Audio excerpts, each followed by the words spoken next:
Welcome to Bounce, playful, unfussy conversations with SoCal's arts and culture stars.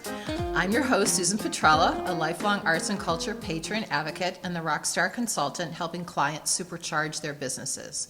Each Wednesday, or sometimes Tuesday, like today, I'm hanging out with cool, clever, creative individuals.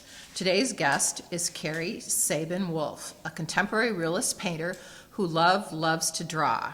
Carrie also teaches. If you've been or are one of her students, you're very lucky. 4 subjects seem to capture her attention: birds, dogs, still life, and humans. We'll talk more about that. As one of 3 in Coastline Gallery's upcoming 3-person show opening Friday, November 3rd, Carrie will showcase kitchen window, drama, theater, and other avian tales. Welcome, Carrie. Hi, thank you. So let's go to the birds, dogs, still life, and humans as your subject matter. So can you tell us about that? Well, typically I think I'm a figurative realist. Like I paint the human body or I draw the human body. In my mind, that always seems to be the focus. But I'm finding lately that what I used to term or think about as the in-between times is when I kind of go to these other subjects. So dogs is a subject that I often cycle back to. Birds are imagery that I've been working with off and on for the past 10 years.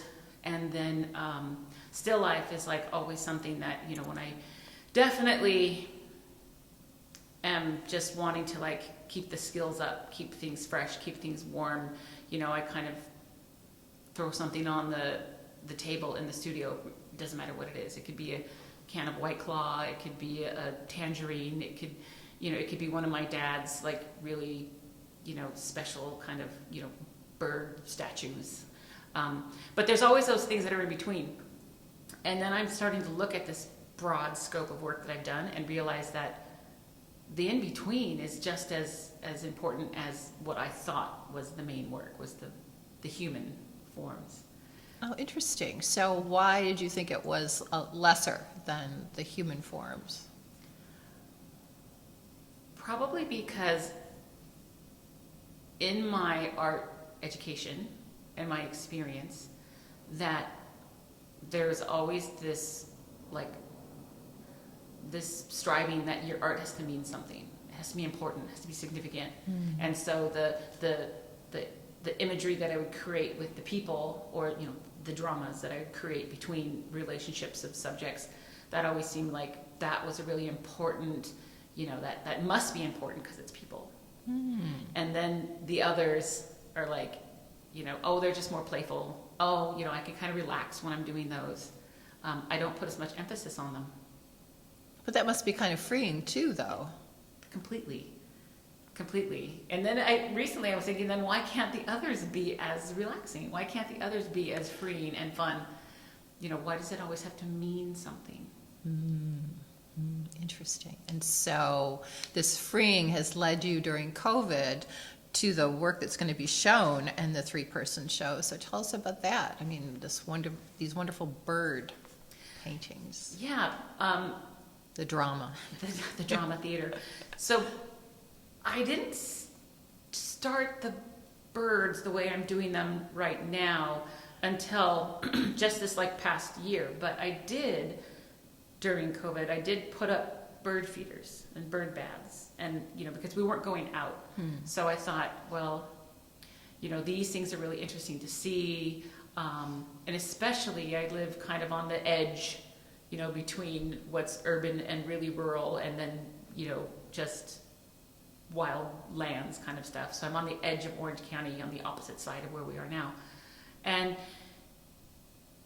the birds started showing up. And, you know, I had this one little feeder, and it was just overrun and overtaken. And I thought, well, I have to give more, you know, ability to some of these smaller birds to, you know, because those jays come in and they just take over everything. So I put up another one. And then, you know, kind of the epitome of like watching this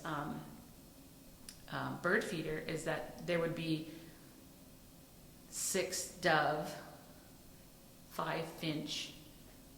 There might be a this crazy whydaw.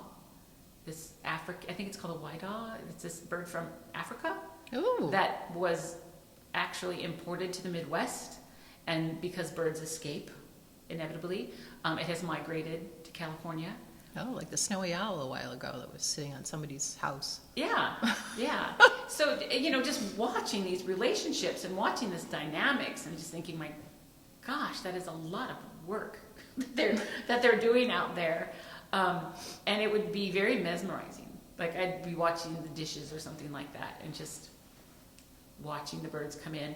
I name the birds. Okay. I kind of have characters of in my mind as to who's who. But that was this really great sort of form of entertainment, and also this really great form of like meditation. Mm-hmm. And then I started realizing that that's really interesting. Like I want to draw that. I was making work that shows this elapse of time, like somebody in a moment or a movement, going from one place to another, and I thought these birds would fit perfectly. Okay. So it was kind of a continuation of something I was already doing, but based on something that I had been sort of coveting and watching and enjoying. So do you have a favorite of the birds that have come? I mean, and they come back too. So Bob's here now, They honey. do. They do. I do have my favorites. I did like that African bird until I realized that it was one of those birds that lays its eggs in other birds' nests. Oh. And then Nasty pants. And then its babies kick the other babies out. Oh. I mean, I can't say that I don't like the bird for that. It's obviously right. It's got its system down. But as far as a favorite, there is a dove that has come back now twice, and I believe at some point in our front yard, a larger bird got into a bit of a tussle with one of the doves because it was obvious it was dove feathers, and I think it was this one bird, and he has a dent in the feather structure of his head, so he's very identifiable. And so I just call him al dente. So I'll tell my husband or my son, I'm like, Al's back. Like, how do you know it's Al? I'm like, well, look at the dent in the side of the feathers of his head. So yeah, there are birds that I'm very excited to see come back. So are you over birds now with having made these paintings and drawings, or it'll continue? No. I mean, it's an expensive hobby too, with all the feed and stuff. Yes. Yeah, that's the fun thing. To finally, we just got to get it on Amazon. We just have to get it on a monthly cycle, an automatic delivery. No, the birds aren't done. Like every once in a while, I cycle back to the dogs, or I'm always doing the still life. The birds, I have so many more ideas in my head. Working on the ideas for the show, I thought I was going to be doing figurative work. I thought I was going to be doing the people. And I have several drawings and paintings underway for that, until I just got to the point where that idea that these had to say something and mean something, and how do I tie them together? And it was just like, oh. And then the birds were like, that's so easy. Like, again, that it's more playful. And it was just, all the birds that I've done in the past, they just, I don't know, they just clicked. Like something that was going on in my life was easy to relate to the birds. So I do see probably a dozen or so more images in my head that I just I have to get them out. I don't know if I'll have them done in time to hang on Friday. Okay. But I will definitely be doing more in this grouping. Okay. And you come from a family with artistic talent, and how has that been for you? You were talking about your mom. Yeah, my mom has a master's degree in painting, and she taught 35 years here in Orange County. She taught in small town in Wyoming. She taught at there's a college out in Sheridan, Wyoming. She taught there.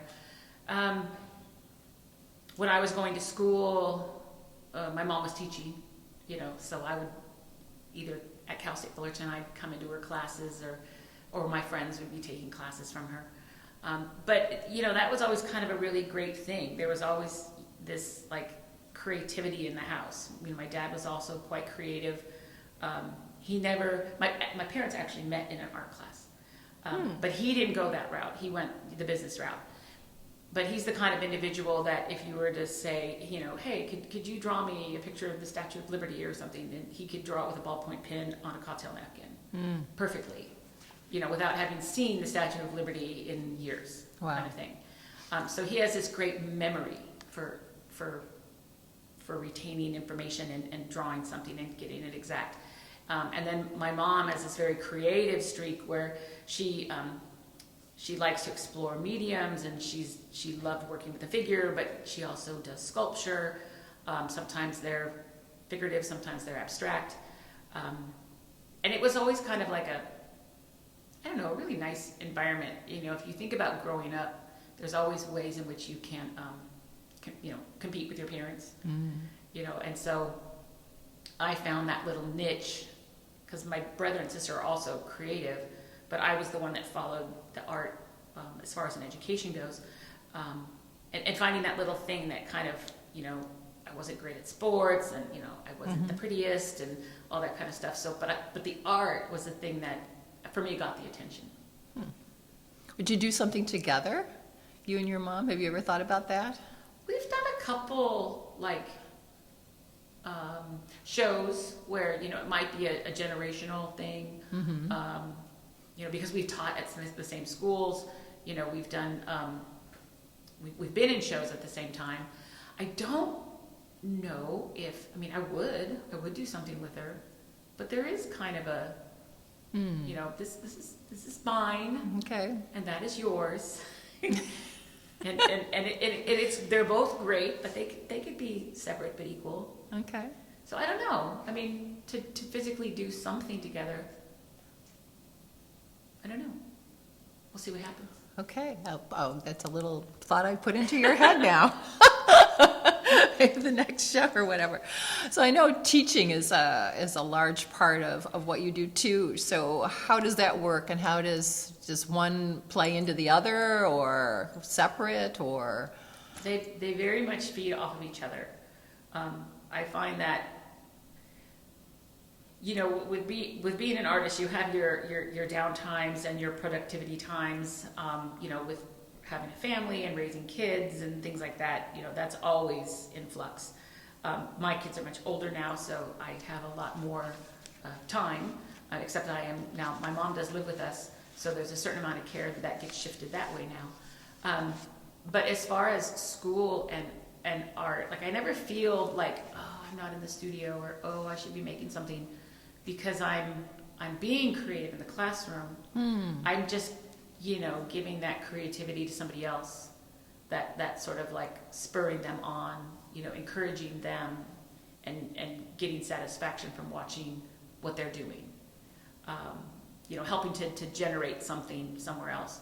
So I never feel at home it's like, oh, shoot, I should have spent, X amount of hours in the studio this week, because I've already spent 9 hours, at school. Okay. So I was plenty creative this week. But going back to my mom, because she now does, she lives with us, she's the one that says, you should be in your studio. It's like, thanks. Mom, the guilt trip, right? Thanks, Mom. Yeah, but it's all for good. It's all for good that she says. So you that. don't find it draining then, too, that the teaching is draining, or that, negative energy around it, that you'd rather be in the studio or whatever? No, because it's two entirely different processes. When I work for myself, I work very differently than how I teach people.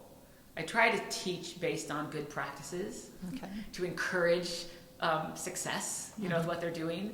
But when I work, I'm kind of like a beautiful disaster. It's like paint is everywhere. There's a drawing. There's a painting. There's a I need a resource.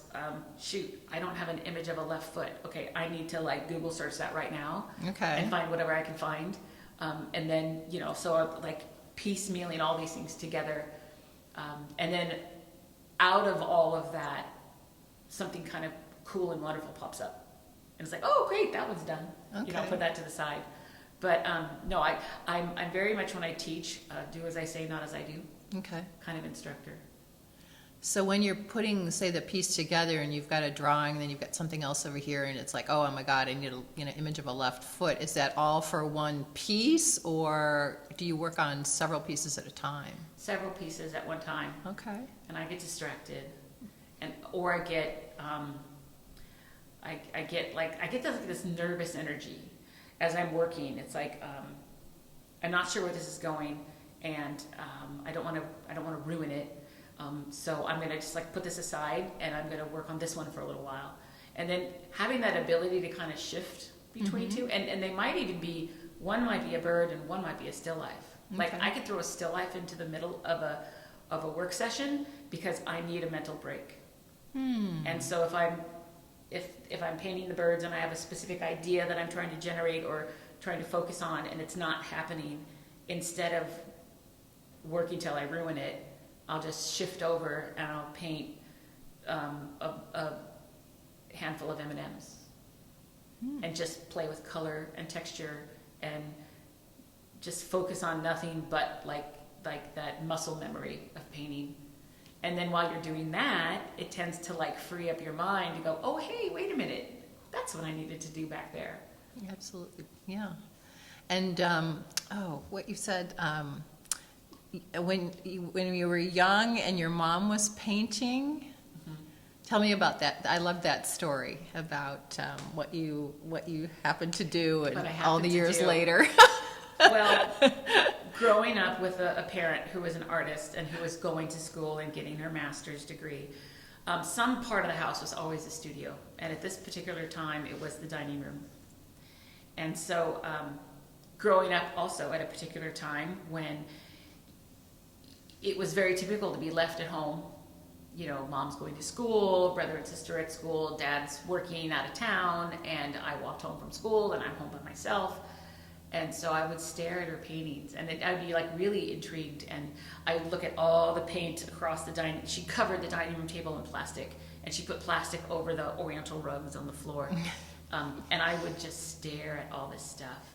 And it started off by just sort of like touching the paint, getting it on my fingers, and then I would take a brush and put it in her palette, and then like wipe it off, not realizing that I was supposed to use a solvent to clean it. And sometimes she'd come home and go, I didn't clean my brushes. And so she'd clean her brushes and not really, pay much attention to that. And then it kind of got a little bit more to the point where I was mixing colors on the palette to create new colors to see what would happen. And then I started painting on her paintings. So when she wasn't there, I would start off like the ground plane, the carpet, under the people or the background, and just try to maybe match a color and put it in there, or add another leaf to the pattern of the fabric. And then it got to the point where I felt really confident, for a 12-year-old. It's like, I'm going to paint her eye. And so I would like literally start painting like on the face. And then my mom would like notice little things. She would be like, that was a really bold choice I made. That was a great color I put in. I don't recall doing that, but that was awesome. Or, wait a minute, I don't remember this place being such a problem. Okay, I'll just fix this. And it wasn't until years later, I think I was graduated from graduate school, and I had that little confession that I did it. And she's like, oh my gosh, I thought I was going to go crazy. I thought something was, something was happening while I wasn't there, but I didn't know what it was. So she never suspected. That's so fun. That's such a sweet story. Oh, it was wonderful. And then I found one of my kids Oh! when I was, I had a studio in the garage, and I came out one day, and then here's my son with a brush, just about ready to touch the painting. I'm like, what are you doing? He's like, I'm like, no, it's okay. Go ahead. So what's next? So after the show, so you have some other exhibitions coming up, or? I don't have anything right at the moment. And I think that's kind of a good thing for me right now. The last couple of years have been pretty busy, and 2023 has been kind of busy. There's been a lot going on outside of my art experience. So I think the idea just to kind of regroup and think about images that interest me and kind of figure out where I want to go, especially with the birds. Okay. But right now, it's just like everything's been building to this. So I'm going to really look forward to having some time to kind of think about what to do next and foster some relationships to see what can be created. Sounds good. Well, thank you very much for sharing your story with me today. May bounce, bounce. A special thank you to our generous sponsor, Coastline College, its Fine Arts Department and Art Gallery, David Michael Lee, not Michael or Lee, director, curator, professor. David's also Bounce's fab producer. Thank you, David. Until next time.